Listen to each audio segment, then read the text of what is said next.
The South African teams that will represent the country at the 2024 Paris Olympic and Paralympic Games will have the official send-off this evening.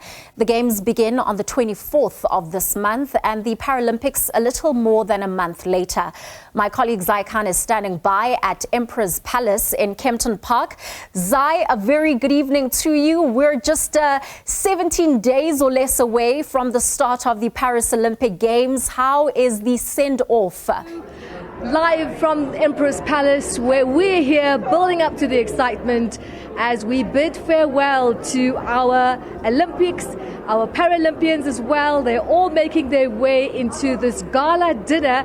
So the atmosphere is absolutely electric. And let me tell you, the athletes are already shining. If I have seen any of the athletes that were here earlier, they are ready as ready can be. Well, it's an honor for me to have a para-athlete. He goes by the name of Nathan Hendricks. He's a swimmer. And let me tell you, Nathan, he is simply excited to be making his way to Paris Olympics. Hi there, I'm Nathan Hendricks. Nice to meet you all. Nathan, what does it feel like to be representing your country at the toppest level? It's an honor, to be honest. I never thought I would come here. It was always a dream to represent my country, but now I get the privilege and honor to actually do it. You've always had a passion for swimming. How has your journey been? Has there been any challenges, any highlights? What was the moment for you that said, I am going to Paris 2024?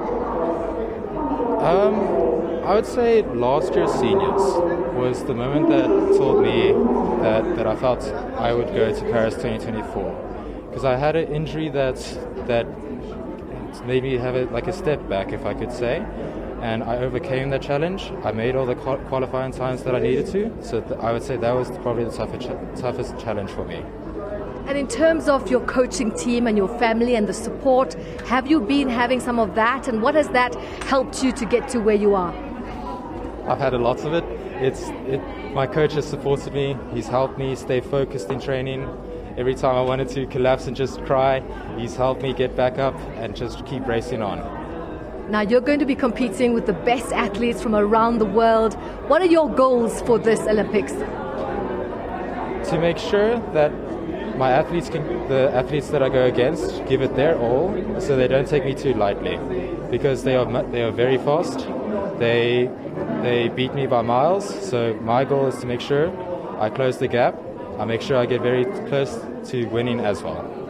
And do you have any specific strategies or techniques that you use to help you achieve this success so far, where you are representing your country at the highest level? For me, I'm using the tapping sticks that are going to help me. So my coach, the supporting team, is going to be there to help me during the race. I'm going to use that to my advantage in my race to get perfection in my swim. Perfection indeed, Nathan Hendricks. It is an absolute pleasure to speak to you, especially with athletes that are watching you right now. You're a para-athlete. What inspiration or message you have to those watching you at home to say, listen, we got this?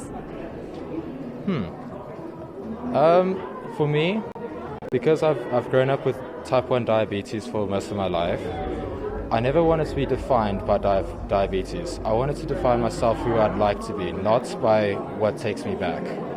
To push on and go forward. That's a piece of advice that is absolutely inspiring. You are a type 1 diabetes warrior. Nathan, we absolutely appreciate it, and we'll be watching you right here on SABC, bringing you all the Olympic highlights, and you'll be there. We'll be here cheering you on. Thank you very much. I hope I make my country proud. There you have it. It is Team South Africa all the way. The inspiration from our athletes and para-athletes continue to dominate the headlines for days to come. And as always, you can catch the fantastic Olympics on display on SABC for all the updates, all the insights, all the analysis. It's Zai Khan saying, go Team South Africa.